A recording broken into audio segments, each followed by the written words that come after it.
नमस्कार दोस्तों, आप सभी का आपके अपने YouTube चैनल जीएस दरबार में हार्दिक स्वागत है। मेरा नाम है आशीष। दोस्तों, हम लोगों ने उत्तरवर्ती मुगल शासकों में अभी तक रफ़ी-उद-दौला तक पढ़ चुके हैं। आज हम लोग नए मुगल सम्राट मोहम्मद शाह रंगीला के बारे में पढ़ेंगे। तो अगर मोहम्मद शाह रंगीला के बारे में बात की जाए तो 1719 से 1748 तक ये गद्दी पर बैठा। अगर बात करें तो ये मोहम्मद शाह रंगीला कौन था, तो जब मैंने बहादुर शाह प्रथम को बताया था तो उनके 4 पुत्र थे, जिसमें एक पुत्र था जहान शाह, और जहान शाह का ही चौथा पुत्र था, यह कह सकते हो जहान शाह का ही पुत्र था रोशन अख्तर। रोशन अख्तर, तो रोशन अख्तर था जहान शाह का पुत्र, जिसको किस नाम से, मोहम्मद शाह रंगीला के नाम से गद्दी पर बिठाया गया। किसने बिठाया था, तो किसकी मदद से गद्दी पर बैठा था, तो सैयद बंधु की मदद से।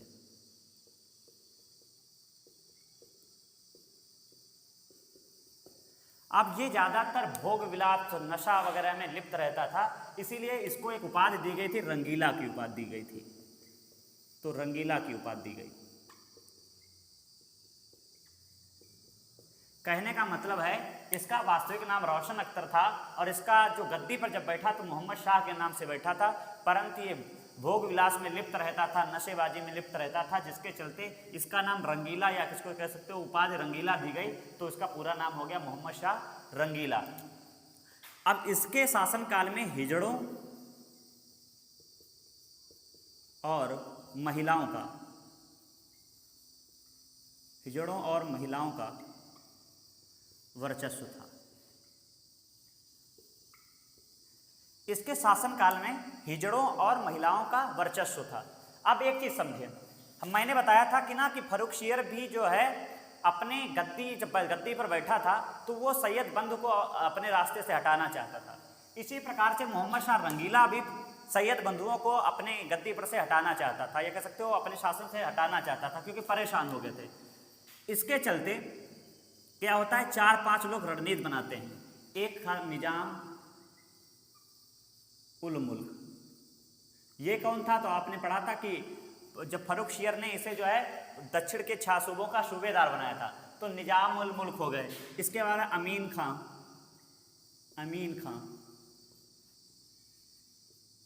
हैदर खां, और इसके बाद में कुदसिया बेगम। इन 4 लोगों ने मिलकर रणनीति बनाई, और साथ में 5वां कौन, मोहम्मद शाह रंगीला। इन लोगों ने रणनीति बनाई कि किस प्रकार से हम जो है सैयद बंधुओं को अपने रास्ते से हटाएं, जिसके चलते एक बार क्या कर रहा था, जो अब्दुल्ला था, जिसका नाम था हुसैन अली, अब्दुल्ला या कह सकते हो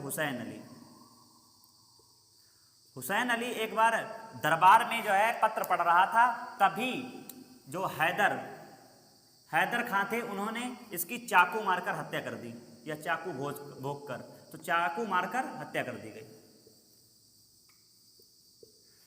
अब जो है अब्दुल्ला की हत्या कर दी गई है। अब इनका एक ही भाई शेष बचा, जिसका नाम था हसन अली।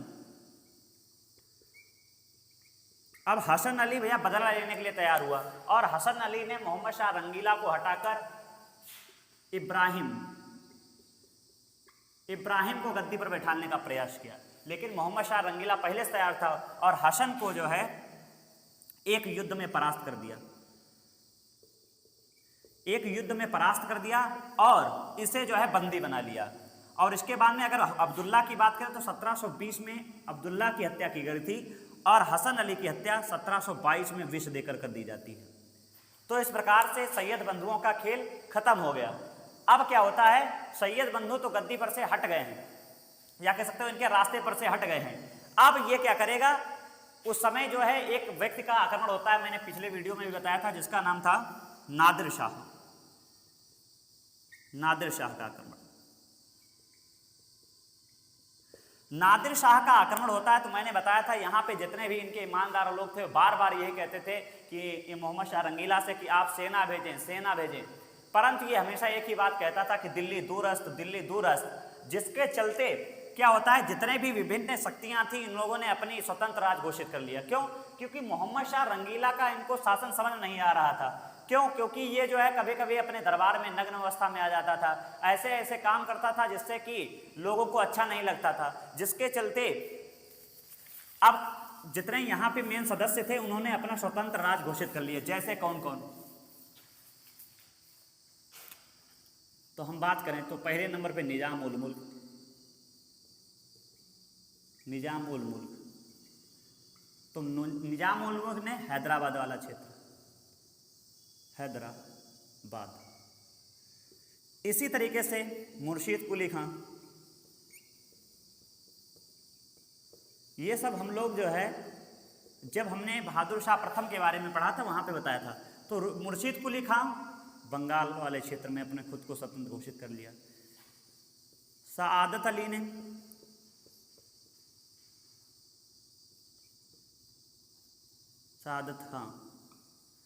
शहादत खां ने अवध वाले क्षेत्र में। इसके बाद बदन सिंह ने जाट वाला क्षेत्र। इसी तरीके से अगर राजपुताना वाले बात करें तो कौन हो जाएगा? अजीत सिंह। अजीत सिंह ने राजपुताना वाला क्षेत्र में। और साथ में ही कह सकते हो सादतुल्ला, इन्होंने कर्नाटक वाला क्षेत्र में। इसके अलावा फर्रुखाबाद में बंगशबंद।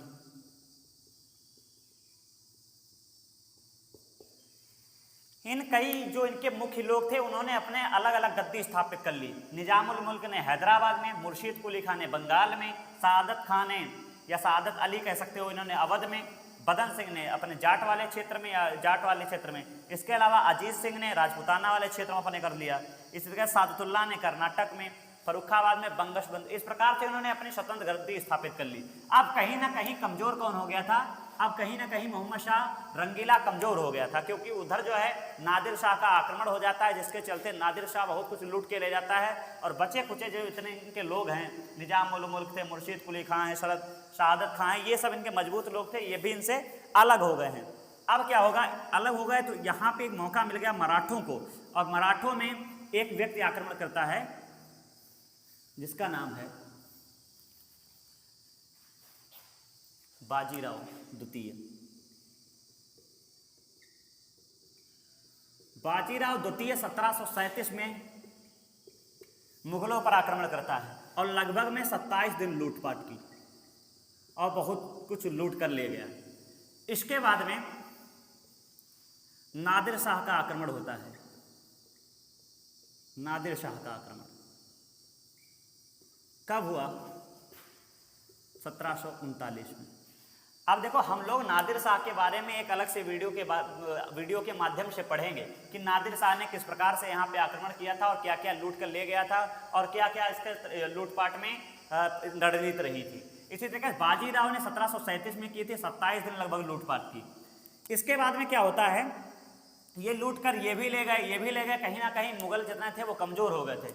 इसके बाद में अब इसके में एक और पॉइंट बनता है कि इसने एक उत्सव शुरू किया था जिसका नाम था फूल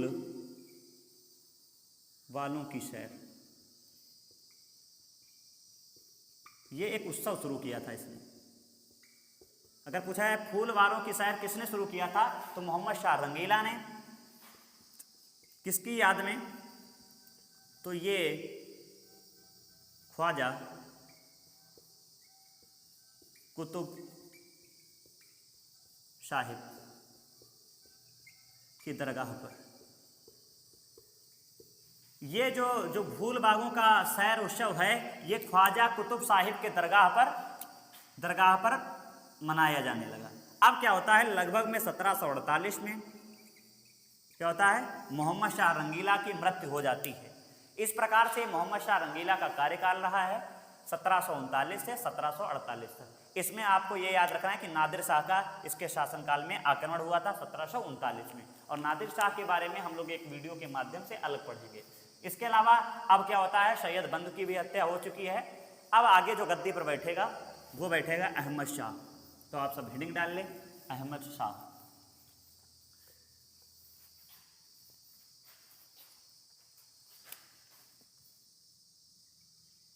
अहमद शाह। कब से कब तक? 1748 से 1754। अभी तक क्या था? अभी तक जो वजीर बनते थे वो अब्दुल्ला बनते थे सैयद बंधुओं में। अब तो अब्दुल्ला की मृत्यु हो चुकी है। अहमद शाह जब गद्दी पर बैठा तो वजीर कौन बना? तो वजीर बना सफदरजंग। सफदरजंग। और अहमद शाह जब गद्दी पर बैठा तो इसने क्या किया? एक हिजड़ा था जिसका नाम था जावेद खां। जावेद खां को अहमद शाह कह सकते अहमद शाह ने क्या किया? नवाब बहादुर की उपाधि दी।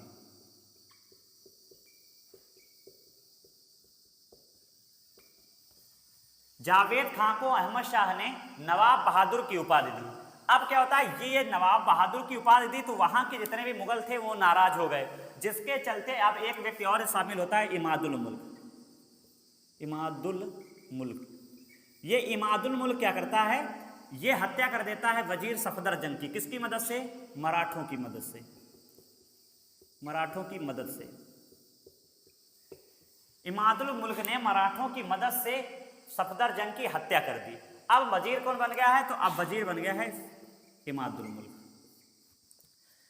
अब उस समय क्या होता है? लगभग में अहमद शाह अब्दाली के शासनकाल में 48 से लेकर कह सकते हो 54 तक लगभग में अहमद शाह अब्दाली ने 5 बार आक्रमण किया। वैसे तो अहमद शाह अब्दाली ने कुल 7 बार आक्रमण किया था भारत पे, लेकिन अगर पूछा जाए अहमद शाह के शासनकाल में कितनी बार किया, तो अहमद शाह के शासनकाल में 5 बार किया था। और सबसे पहले 1748 में इसने पहला आक्रमण किया था अहमद शाह अब्दाली ने। अहमद शाह अब्दाली कौन था? तो ये नादिर शाह का पुत्र था। तो हम लोग अहमद शाह के बारे में, अहमद शाह अब्दाली के बारे में और नादिर शाह के बारे में अलग अलग वीडियो के माध्यम से पढ़ेंगे। तो अभी तक हम बस यही समझेंगे कि अहमद शाह अब्दाली ने अहमद शाह के शासनकाल में 5 बार आक्रमण किया और बहुत कुछ लूटपाट की थी। इसके अलावा एक पॉइंट और बनता है कि इसके शासनकाल में कुदसिया बेगम या कह सकते हो राजमाता उधम सिंह का प्रशासनिक में हस्तक्षेप था।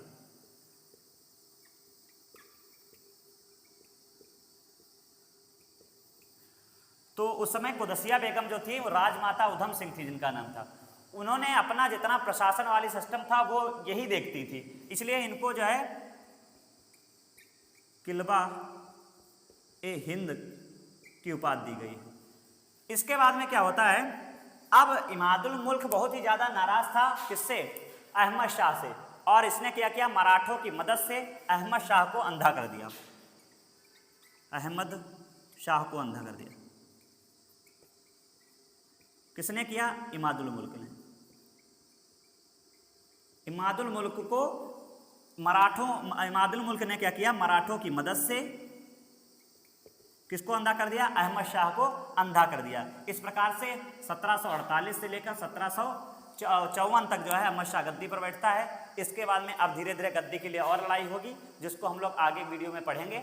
आप सभी को ये वीडियो कैसा लगा है कमेंट करके जरूर बताएं और वीडियो को शेयर करना बिल्कुल ना भूलें। धन्यवाद।